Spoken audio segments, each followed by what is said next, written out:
Definitely. I think, in South Africa, we're not quite where we would like to be when it comes to mental health or mental illnesses. There's still a huge amount of stigma in our communities. And this is largely due to the fact that a lot of people still do not understand mental illnesses. There's a lot of myths around what causes mental illnesses.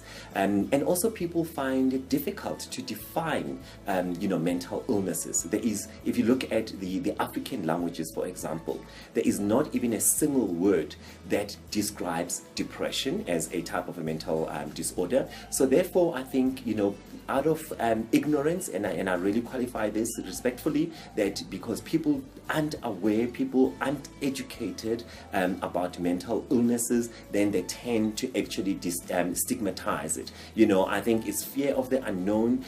People don't really understand mental illnesses, and therefore they then come up with myths which, as we know, they then fuel the stigma. But then again, because of the stigma, there's also another dimension which it's very critical that we become aware of, and that is self-stigmatization. Where people suffering from mental illnesses, they tend to self-stigmatize out of fear of being rejected, out of fear of discrimination, and that really, I think, is a far worse, severe consequence of stigma when it comes to mental illnesses. Look, I definitely think that it is possible to turn the tide. So education is very, very key. And certainly, engaging in media platforms, going into our communities and running workshops, series of workshops to educate our communities about mental illnesses. But not only educating the communities, but targeting key individuals like community leaders, like traditional healers, educators within our communities to ensure that they are empowered with the necessary information, and that will then empower the people and create that awareness, and people will then begin to understand that mental illnesses are medical illnesses, just like any other medical condition or medical disorder that a person can suffer. Diabetes, hypertension, asthma, they are all medical conditions. And I think definitely with the education, the information, the awareness that we create, certainly we can start to empower our people and start changing or destigmatizing mental illnesses.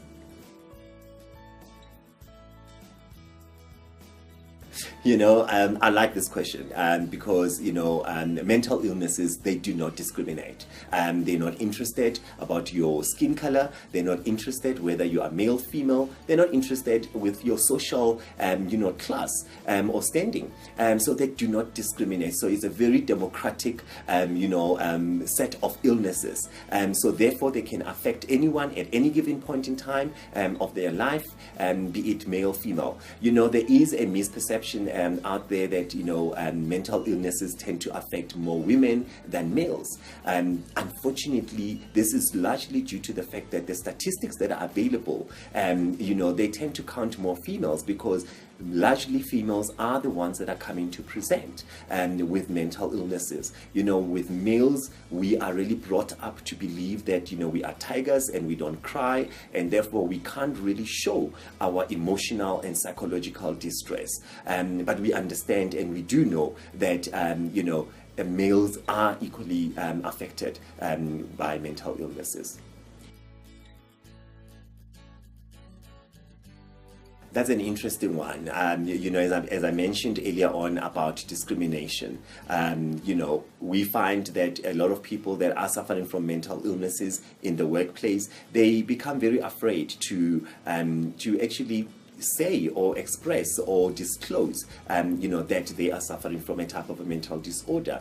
Again, the fear there is that they will be discriminated, because you get these words that are thrown around, that, oh, so and so, be careful of that person, that one is crazy, that one is this. And these are the kind of words that then actually fuels the stigma, fuels the discrimination. And therefore, in the workplace, the last thing you need is to be judged by your fellow colleagues that you are actually weak, that you are not competent because of your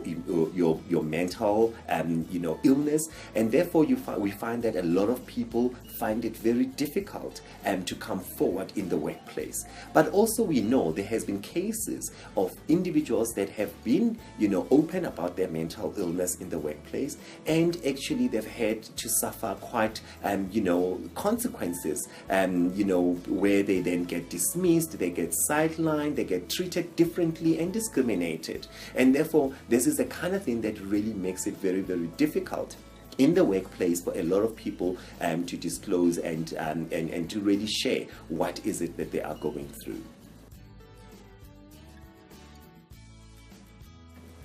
Is that there is help. You don't have to actually go through this alone. As the South African Depression and Anxiety Group, we are here to help our communities. We are here not only to provide information about mental illnesses, but we're here to offer support. We are here to really walk this path with you.